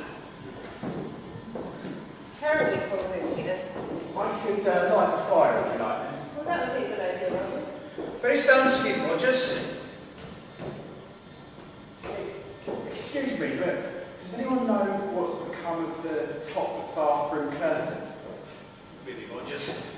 Have you gone bats now too? The bathroom curtain. Yes, scarlet oil silk. It's missing. Anybody seen a scarlet oil silk curtain? Don't get them afraid, Rogers. Oh, it doesn't matter, sir. I just thought it was odd. Everything in this island is odd. I'll get some sticks and a few knobs of coal and get a nice fire going. Why do you think you would like some hot coffee? He's very wet. Rogers! What's become of Armstrong? He went to his room to rest. Someone's probably battered him one by now. I expect he had the good sense to bolt his door. It won't be so easy now that we're all on our guard. I advise you, Mr. Bull, not to be too confident. I should like shortly to propose certain measures of safety, which I think we should all adopt. Against whom? Against each other. We're all in grave danger. Of the 10 people who came to this island, well, 3 are definitely cleared. There are 7 of us left. 7 little soldier boys. One of whom is a bogus little soldier boy. Exactly. In spite of what Miss Claythorne said just now, I think that you, Sir Lawrence, and Dr. Armstrong are above suspicion. He's a well-known doctor, and you're known all over the country. Mr. Moore, that proves nothing at all. Judges have gone mad before now. So have doctors. So have policemen. Here, here. Well, did you want coffee? So does Rob make some nice cup of tea. What about Dr. Armstrong? Do you think you ought to take him up a cup? I'll take it up if you like. I'll take it. I want to change. Yes, you ought to. You've had a cold. I think Dr. Armstrong might prefer to see me. He might not admit you, Captain Lombard. He might be frightened of your pistol. Yes, that pistol. I'd like a word with you about that. So do you change? What were you going to say? I'd just like to know why you brought a pistol to what's supposed to be a little social visit. Oh, you do, you? I've led a rather adventurous life. Got into the habit of carrying a pistol about with me. Been in a bit of a jam once or twice. It's a pleasant feeling having a gun handy, don't you agree? We don't carry them. Now, I'd like the truth about this pistol. What a damn suspicious fellow you are, Paul. I know a fishy story when I hear one. If it's about that pistol, then I'd like to hear what you have to say. Well, I got a letter inviting me here as a guest of Mr. and Mrs. Owen. Said it would be worth my while. The writer said he'd heard I'd got a reputation for being a good man in a tight place. Maybe some danger, but I'd be all right if I kept my eyes open. I never thought of that. Well, I did. I was bored. God, I was bored in this tame country. It's an intriguing proposition, you must admit. Do pay for my liking. That was the whole charm. To rouse my curiosity. Curiosity killed the cat. Quite so. Do go change, please. I'm going, my sweet, I'm going. The maternal instinct, I think, is called. Don't be ridiculous. That's a tall story. If it's true, why didn't they tell us last night? Perhaps he thought this was exactly the emergency for which he'd been prepared. Well, perhaps it is. No, I hardly think so. No, it's just Mr. Owen's little bit of cheese to get him into the trap with the rest of us. He must have known him well enough to rely on his curiosity. If it's true, he's a wrong in that man. I wouldn't trust him a yard. Well, you're such a good judge of truth. We must get out of here. We must before it's too late. The one thing we must not do is give away to nerves. Sorry. Rather a case of physician heal myself. Only I've been overworked lately and run down. Sleeping badly. Yes.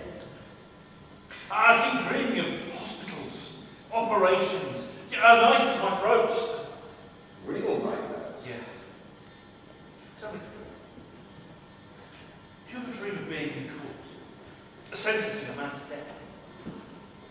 Are you, by any chance, referring to a man called Edward Seaton?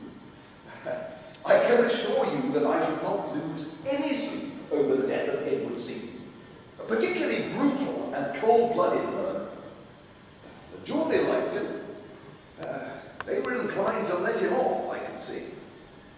However, I cooked Satan's ghost. Pretty cold in here, isn't it? I wish Rogers would hurry up. Yes, Roger, swear that fellow. It's been a long time. He said we've got to get some sticks.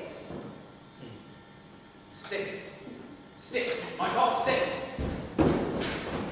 Oh my God. It's another one gone, and there are only 6. There are only 5. Five? Rogers and your bar? I got put it.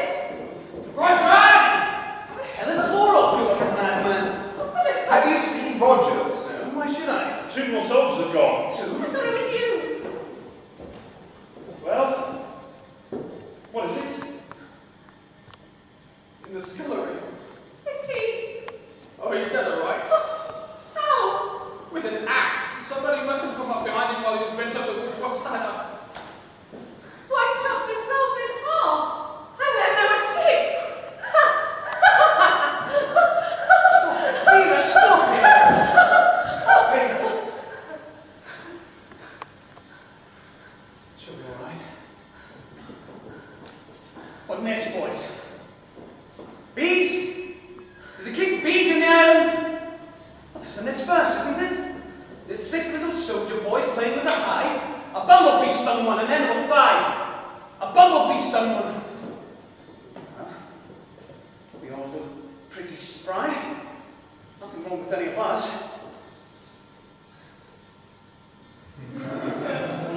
God, you don't think.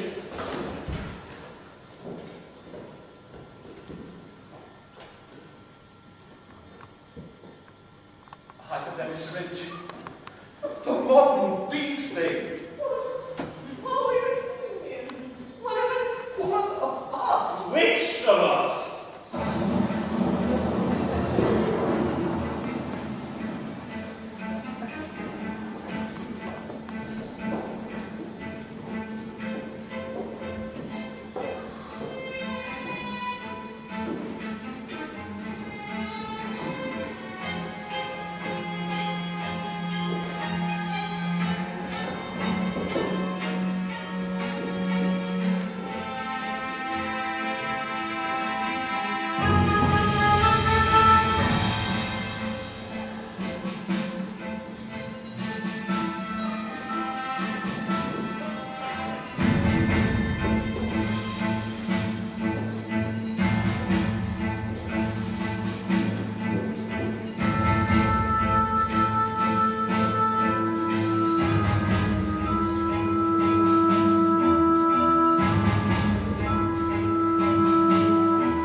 Five little soldier boys sitting in a row, watching each other, waiting for the blow. New version up to date. I hardly think this is a moment for facetiousness. Have to leave the gloom. Damn that electric plant running down. I know. Let's play a nice round game. What about inventing one called Suspicion? A suspects B, B suspects C, and so on. Let's start with Blore. It's not hard to guess who Blore suspects. It sticks out a mile. I'm a fancy, aren't I, Blore? I wouldn't say no to that. You're quite wrong, you know. Abstract justice isn't my line. If I commit a murder, there has to be something in it for me. All I'm saying is that you've acted suspiciously from the start. You've told two different stories and came here with a pistol. Now you say you've lost it. I have lost it. That's a likely story. What do you think I've done with it? I suggested myself that you should search me. Oh, but you haven't got it on you. You're too clever for that. But you know where it is. You mean catched it? Ready for the next time? I shouldn't be surprised. Oh, why don't you use your brains, Paul? If I wanted to, I could have shot the lot of you by this time. Pop, pop, pop. Yes, but that's not the big idea. Crazy touch? My God, man, I'm saying I'm... Well, the doctor says as lunatics, you're going to know lunatics. That's true enough, I'd say. Shouldn't just sit here doing nothing. There must be something. Surely, must be something that we can do. I mean, if we lit a bonfire on this weather. It is, I'm afraid, a question of time and patience. The weather will clear, then we can do something. Light a bonfire, heliograph, signal. Question of time. Time? We can't afford time, because we're all going to be dead. I think that the precautions that we have now adopted will be adequate. I say we should all be dead. All except one. They'll think of something else. He's thinking now. Poor Louise. What was her name? Cleese? Was a nurse who made you to her a doctor? No. Drink. I used to be a heavy drinker. God help me, I was drunk when I operated. It was quite a simple operation. My hands shaking all over the place. I can see her now. It's big, heavy, countrified woman, and how I killed her. So I was right. That's how it was. I assisted you, of course, but she was loyal to me. Oh, I was at the hospital. Gave up drinking in the end. Gave it up altogether. Went in for a study of the nervous diseases. Very successfully. No, one or two lucky shots. Fluked some good results with a couple of important ladies. I mean, talked to their friends, and next thing you know, for the last 2 years I've been so busy I've not known which way to turn. I've got to the top of the tree. Until Mr. Unknown Owen, down would come Cradle, with Doctor and all. Will you stop your damnable sneering and joking? Gentlemen, please, we can't afford to quarrel. It's okay by me. I apologize.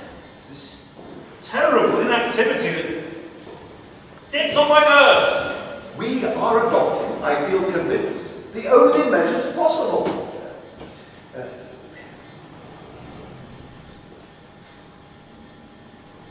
So long as we remain together, all within sight of each other, a repetition of the tragedies that have occurred must be impossible.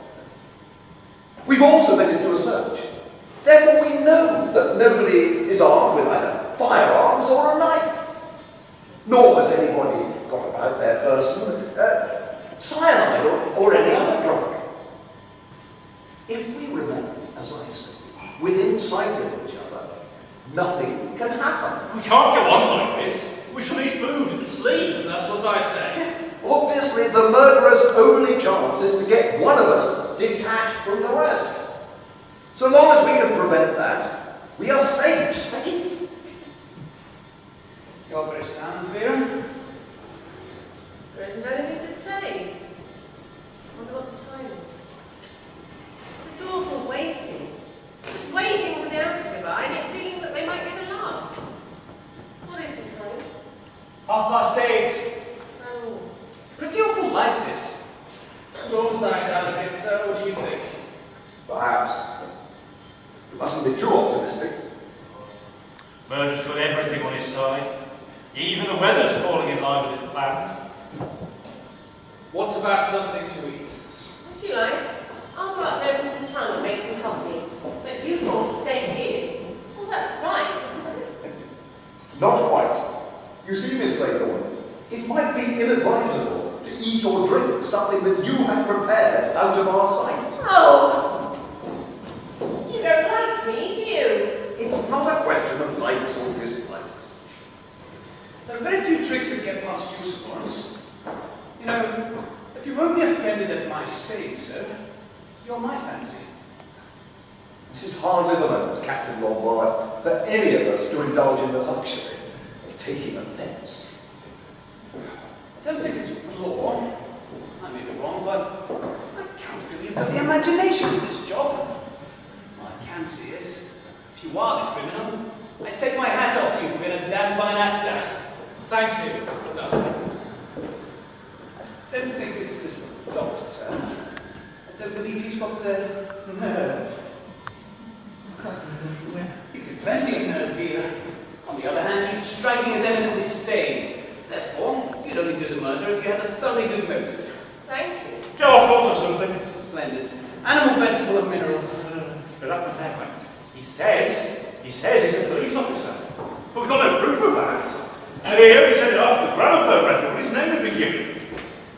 Before that, he was pretending to be this hard-hit millionaire. Well, perhaps the police officer is just another impersonation. I mean, what do we know about the man? Absolutely nothing. Well, he's a policeman, all right. Look at his feet. That's enough of you, Mr. Lombard. Well, now we know where we are. Oh, by the way, Miss Claythorne suspects you, Doctor. Oh, yes, she does. Have you seen us shoot a dirty look from time to time? It all fits quite prettily. I suspect Sir Lawrence, Law suspects me, Armstrong suspects Blore. What do you think, sir? Well, quite early in the day, I formed a certain conclusion. It seemed to me that everything that had occurred pointed quite unmistakably to one person. I'm still of the same opinion. Which one? Well, no. It would be inadvisable to mention that person's name at the present time. Inadvisable in the public interest? Exactly. What's about the food idea? No, let's stay here. We're safe here. Can't say I'm hungry. I'm not ravenous myself. You go and have a guzzle by yourself, Blore. Tell you what, suppose I go and bring a tin of biscuits. Good idea. Oh, Blore. Right. An unopened tin, Blore.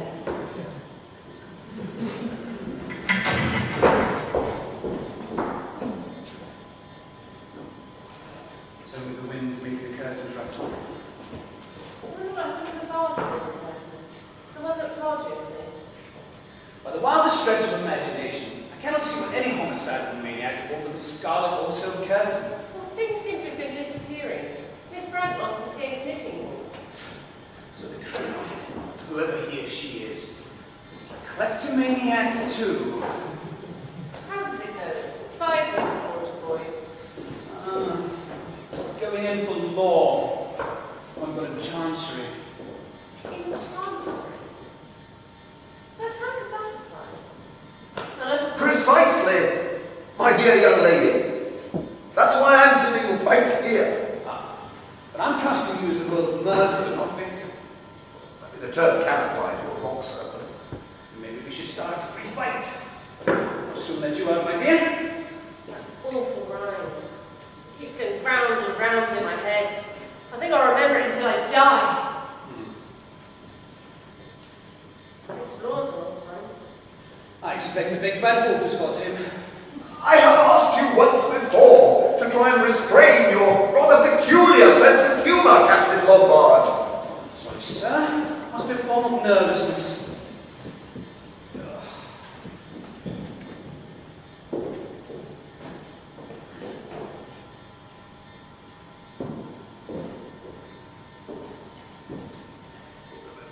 Put your hands up. Search it.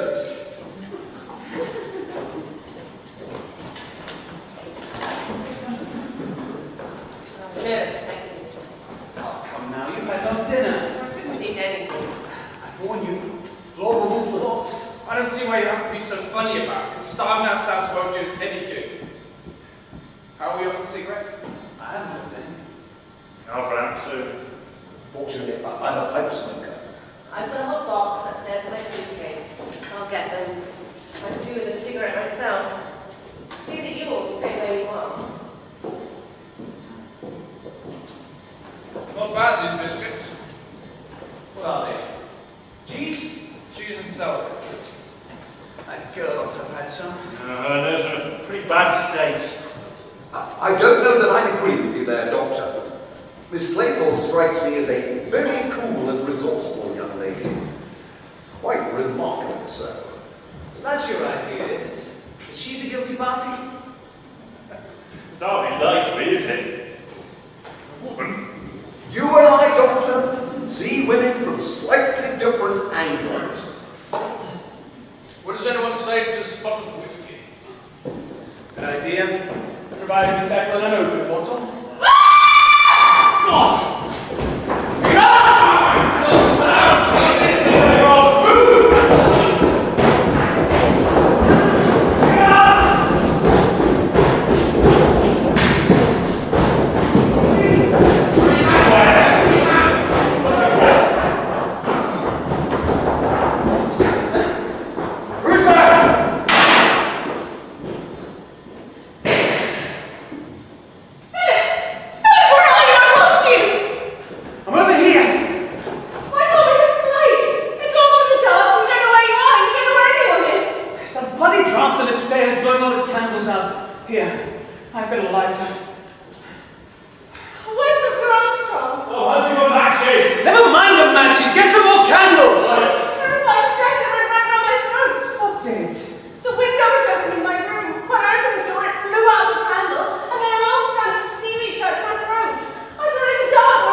tell me he committed suicide. All very circumstantial, even down to that little broken soldier with that doorway. I think that was rather overdoing it. A man would think of doing that if he were going to drown himself. Quite so. We're fairly sure he didn't drown himself. But he wanted it to appear as if he was a simple victim all according to plan. I suppose he really is dead. I'm a bit suspicious of death without bodies. How extraordinary to think that there are 5 dead bodies in there, and we've been using tin tongues. The delightful feminine disregard for the facts. There are 6 dead bodies, and they're not all in there. No, she's right, there's only 5. What about Mrs. Rogers? I've counted her, she makes a 5th. Now look here. Marston 1, Mrs. Rogers 2, General Mackenzie 3, Rogers 4, Emily Brent 5, Wargrave 6. 7, 8, 9. Armstrong 10. You're right on that, sorry. Don't you think it would be a good idea if we brought Mrs. Rogers downstairs and shoved her in the morgue too? I'm a detective, not an Oh, undertaker. for heaven's sake, stop talking about bodies. The point is Armstrong murder. Walter realised it was Armstrong straight away. How do you think Armstrong got hold of your pistol? Haven't the slightest idea. Tell me exactly what happened in the night. Well, after you threw your fits of hysterics and locked yourselves in your room, well, you all thought it would be better to go to bed, so we all went to bed and locked ourselves in our rooms too.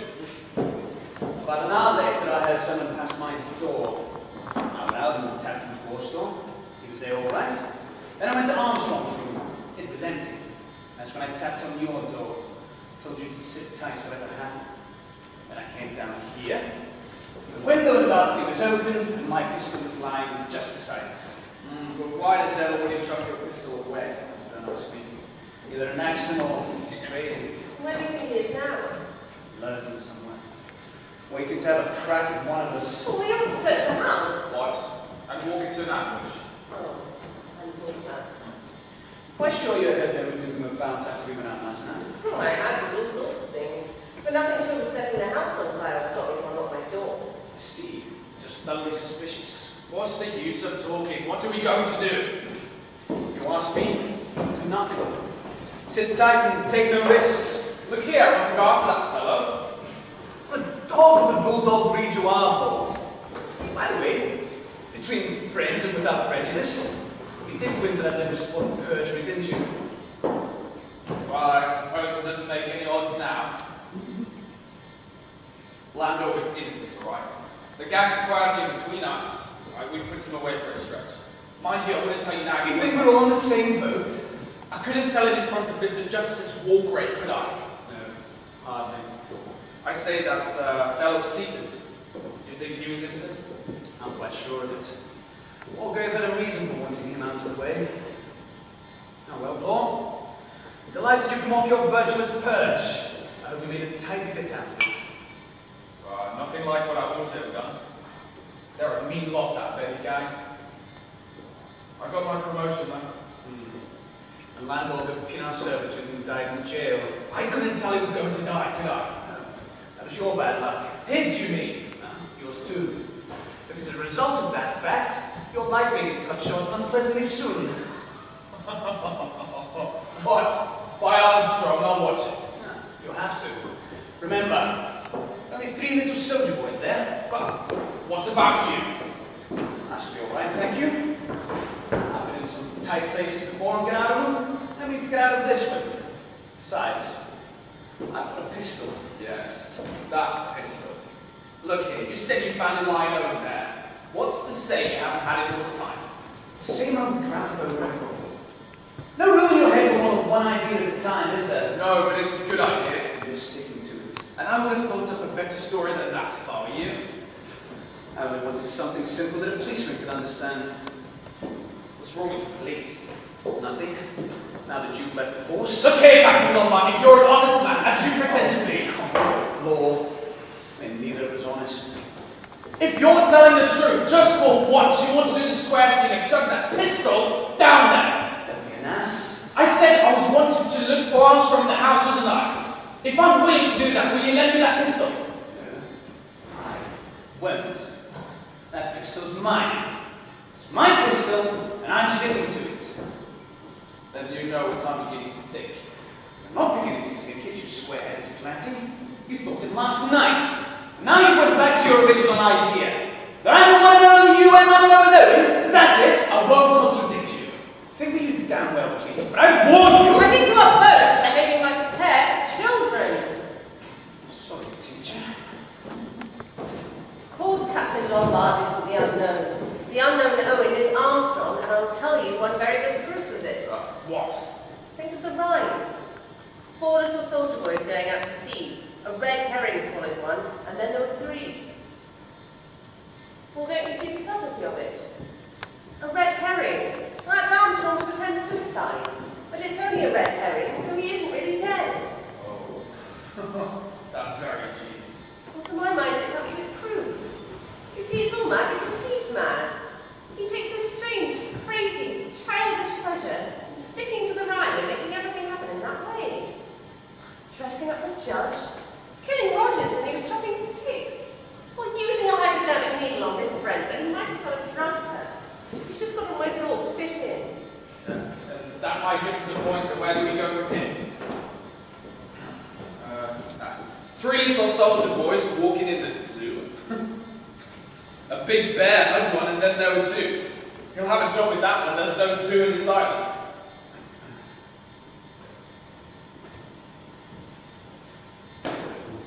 I say, Captain Lombard, what about a nice bottle of beer? Do you stop thinking about your stamp law? This craving for food and drink will be your undoing.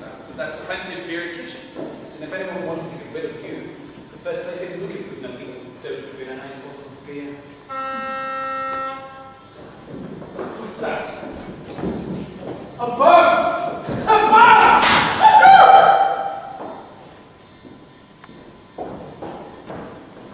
Law's got his. How? A booby trap all set. A wire across the door attached to something above. Is he? Crushed. Head stove in, that great bronze bear holding a clock from the landing. Oh, there! Oh, ghastly! Oh, this is awful childishness! I know. God, what a fool Law was. And now we're 2. Yes. We shall have to be very careful of ourselves. We shan't do it. He'll get us. We'll never get off this island. Yes, we will. I've never been beaten yet.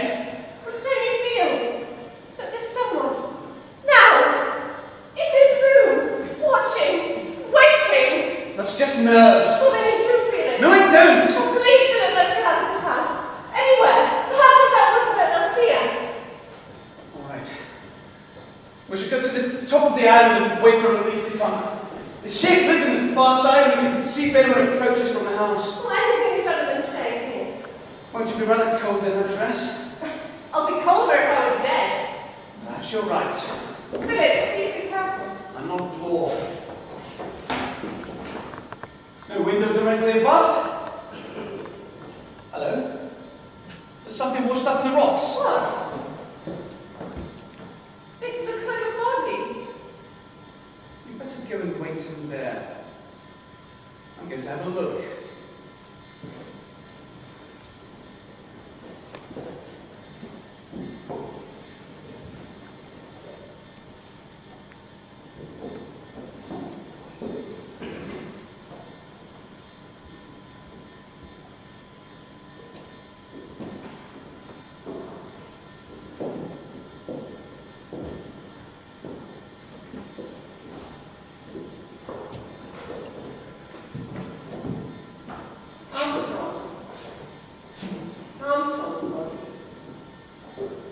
It's Armstrong. Drowned. Washed up at high water mark.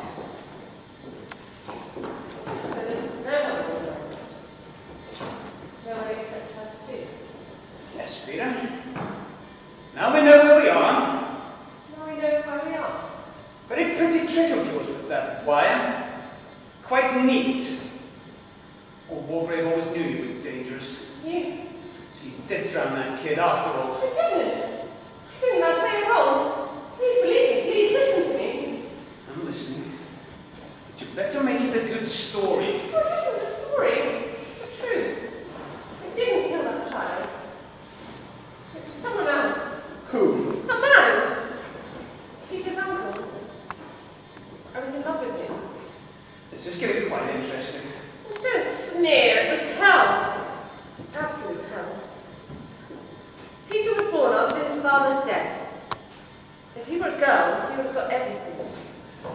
and tale of the wicked uncle? Well, yes, he was wicked. I didn't know. He said that he loved me, but he was too poor to marry. There was a rock far out he was always wanting to swim to. Of course I wouldn't let him, it was dangerous. One day, we were at the beach, and I had to go back to the house for something I'd forgotten. When I came back, I saw Peter swimming out to the rock. I knew he hadn't a chance, the current had got him already. I flew towards the beach, but Hugh tried to stop me. Don't be a fool, he said. I told the little ass he could do it. Go on. This is interesting. Well, I pushed past him. He tried to stop me, but I got away and I rushed down, plunged into the sea, and I swam after Peter. But he had gone before I could get to him. And everything went off well at the inquest. Called you a plucky girl. You kept discreetly quiet while she was part of the business. What do you think anyone would have believed me? Besides, I couldn't. I really was in love with him. That's a pretty story. And then I suppose you led you down. Do you think I ever wanted to see him again? You certainly are an accomplished liar, Vera. Oh, can't you believe the truth when you hear it? Who said the trap had killed Blore? I didn't! And Armstrong's dead! I've broken most of the commandments in my time, and I'm no saint. But there's one thing I won't stand for, and that's murder. You won't stand for murder? What about all those natives you left to die in Africa? That's what's so damn funny. I didn't. What do you mean? For once. Just once, mark you. I played the hero. Risked my life to save the lives of my men. Left them my rifle and ammunition and all the food there was. And took a chance through the brush. But the most incredible luck came off. But it wasn't in time to save them. The rumor got out that I'd deliberately abandoned my men.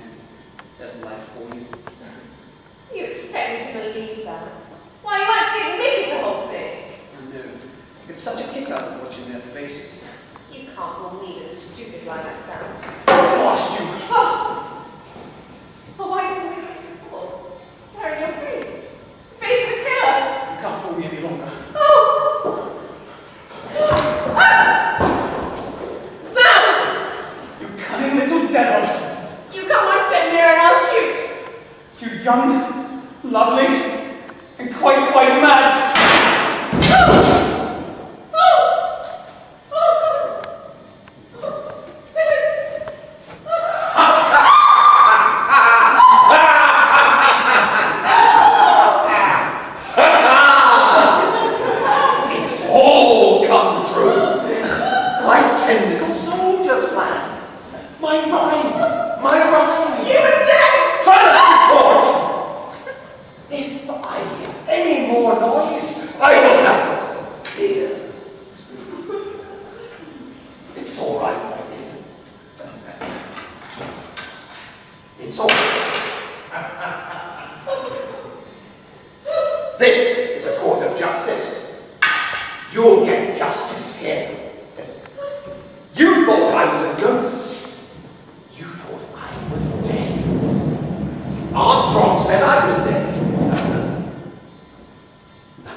Take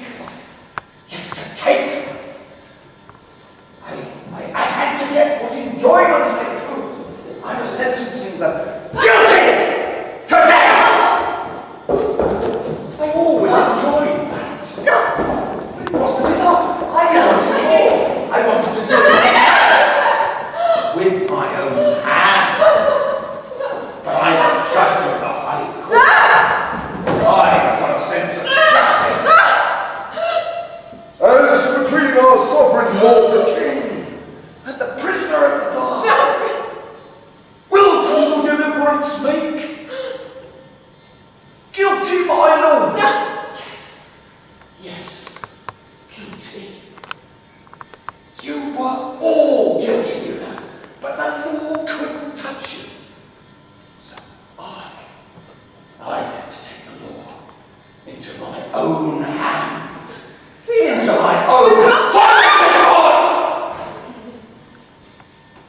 and to be master first.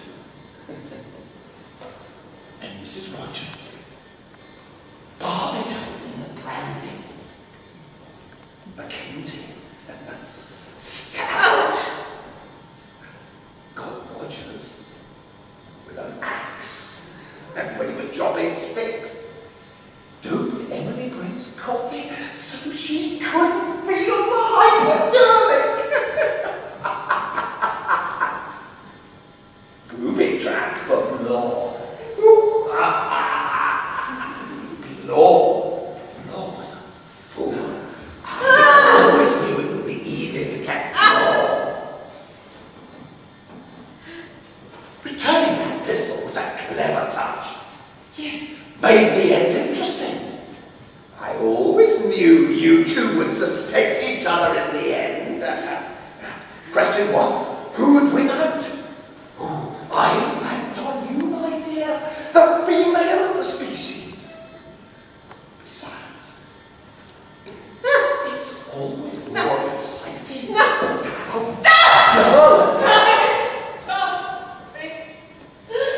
Prisoner at the bar, have you anything to say? Why, sentence should not be passed on you.